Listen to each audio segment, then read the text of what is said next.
Assalamualaikum friends, I am Muhammad Naeem and welcome to my YouTube channel। Video शुरू करने से पहले आपसे मेरी रिक्वेस्ट है कि मेरे चैनल RAC इलेक्ट्रोटेक को सब्सक्राइब कर लीजिएगा और साथ दी गई बेल आइकन को भी प्रेस कर लीजिएगा ताकि मेरी हर आने वाली नई वीडियोस की अपडेट आप तक पहुंचती रहे। मेरी वीडियो को लाइक एंड शेयर ज़रूर कीजिएगा। और आज हम जिस टॉपिक पर डिस्कस करने जा रहे हैं वो है Electrolux DC inverter AC all error codes. Electrolux DC inverter AC में आने वाले तमाम एरर कोड्स के बारे में आज डिस्कस करेंगे। सबसे पहले जो एरर कोड है वो है F1, indoor room temperature sensor fault. जब हमारा इंडोर का रूम टेम्परेचर सेंसर जो है ना वो फॉल्टी होगा तो हमारे इंडोर के डिस्प्ले पर जो है ना F1 एरर शो होगा। तो इसमें आपने सबसे पहले चेक करना है कि आपके जो रूम टेम्परेचर सेंसर का कनेक्टर है वो तो नहीं कहीं लूज़, या इसकी जो वायर है वो तो नहीं ब्रेक हुई। थर्ड, आपने चेक कर लेना है कि जिस रूम टेम्परेचर सेंसर का कनेक्टर जहाँ लगा हुआ है PCB पर, वो PCB आउटपुट वोल्टेज दे रही है। अगर PCB आउटपुट वोल्टेज दे रही है तो फिर आपने सेंसर को चेक कर लेना है। सेंसर चेक करने का मैं ऑलरेडी 3-4 तरीक़ों से सेंसर चेक करने का तरीका बता चुका हूँ। अगर आपने वो वीडियो नहीं देखी तो वो आप वीडियो काइंडली देख लीजिएगा। दूसरा है indoor coil temperature sensor fault. हमारे जो एवेपोरेटर के साथ जो कॉइल टेम्परेचर सेंसर लगा होता है, अगर वो फॉल्टी होगा तो F2 एरर हमारे इंडोर के डिस्प्ले पर शो होगा। तो इसमें भी आपने इसका कनेक्टर चेक कर लेना है, फिर वायर चेक कर लेनी है कहीं से ब्रेक तो नहीं हुई। तीसरा, PCB आउटपुट वोल्टेज दे रही है, अगर नहीं दे रही तो PCB फॉल्टी है, PCB को आप रिपेयर करवा लें या न्यू लगा दें।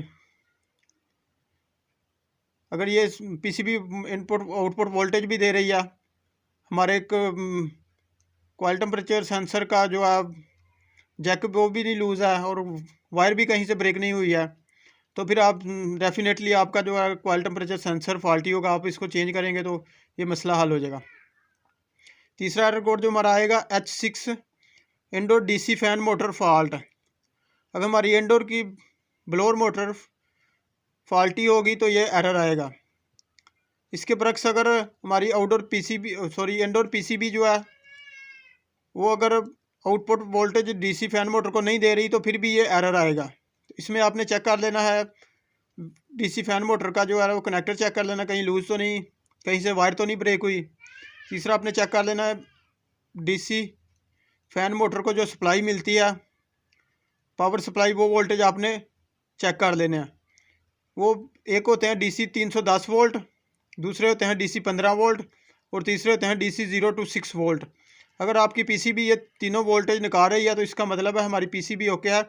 इंडोर ब्लोअर फैन मोटर जो है फॉल्टी है, वो आप चेंज करेंगे तो ये प्रॉब्लम सॉल्व हो जाएगी।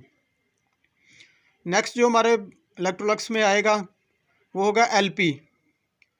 ये होता है communication fault between indoor to outdoor. हमारे इंडोर में एक सर्किट लगा होता है इंडोर की PCB में, और एक सर्किट जो है वो आउटडोर की PCB में लगा होता है। अगर इन दोनों सर्किट में कोई भी सर्किट में हमारा इलेक्ट्रॉनिक्स पार्ट जो है ना वो फॉल्टी होगा तो ये एरर आ जाएगा।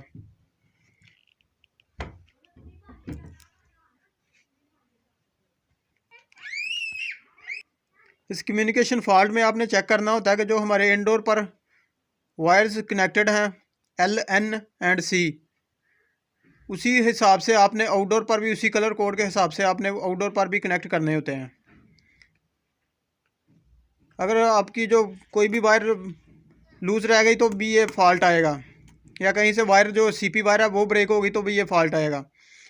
नेक्स्ट जो है वो है हमारा L3, outdoor DC fan motor fault.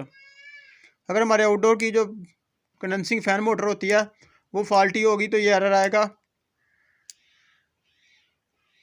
Next error है F3, outdoor ambient temperature sensor fault. हमारे कंडेंसर के पिछली साइड पर जो सेंसर लगा होता है वो हमारे एम्बिएंट टेम्परेचर को सेंस कर रहा होता है। अगर वो फॉल्टी होगा तो ये एरर आएगा। तो अगर ये एरर आ रहा है तो आप चेक कर लें कहीं से उसकी वायर तो नहीं ब्रेक हुई या कनेक्टर तो नहीं लूज़। और आउटडोर की जो पीसीबी है वो आउटपुट निकाल रही है, आउटपुट वोल्टेज सेंसर को दे रही है। ये आपने कुछ चीज़ें चेक करनी होती हैं।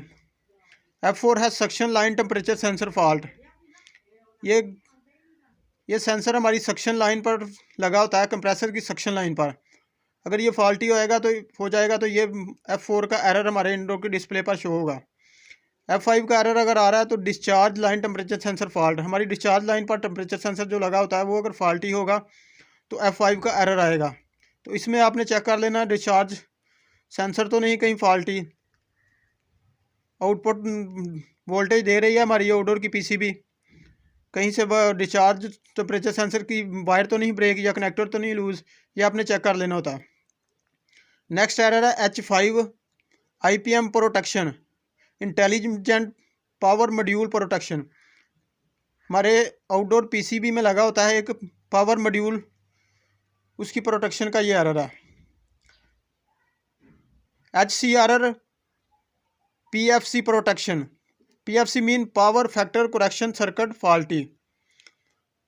हमारे आउटडोर की पीसीबी में जो पावर फैक्टर करेक्शन सर्किट लगा होता है, अगर उसमें कोई भी इलेक्ट्रॉनिक्स कंपोनेंट फेलियर हो जाएगा तो ये एरर आ जाएगा। आगे है U7 4-वे वाल्व अब नॉर्मल चेंज। 4-वे वाल्व अगर फॉल्टी हो जाएगा, 4-वे वाल्व पर एक सोलिनॉइड कॉइल जो अटैच होती है, अगर उसको वोल्टेज नहीं मिल रहा है पीसीबी से, या वो कॉइल खुद डैमेज हो गई है, ओपन हो चुकी है या बर्न हो चुकी है, तो भी ये एरर आएगा। तो ये कुछ एरर थे जो मैंने आपके साथ डिस्कस किए हैं। और आगे जो नेक्स्ट एरर है और हमारा लास्ट एरर है L9 ओवर करंट प्रोटेक्शन। क्योंकि हमारा जो इंटेलिजेंट पावर मॉड्यूल होता है उसमें प्रोटेक्शन के लिए कुछ सर्किट्स बने होते हैं। ओवर करंट प्रोटेक्शन होता है, ओवर हीटिंग प्रोटेक्शन होता है, low voltage and high voltage protection होता है। अगर उसमें कोई भी सर्किट जो फॉल्ट करेगा तो ये हमारा इसी हिसाब से हमारे जो है ना एरर शो हो जाएगा।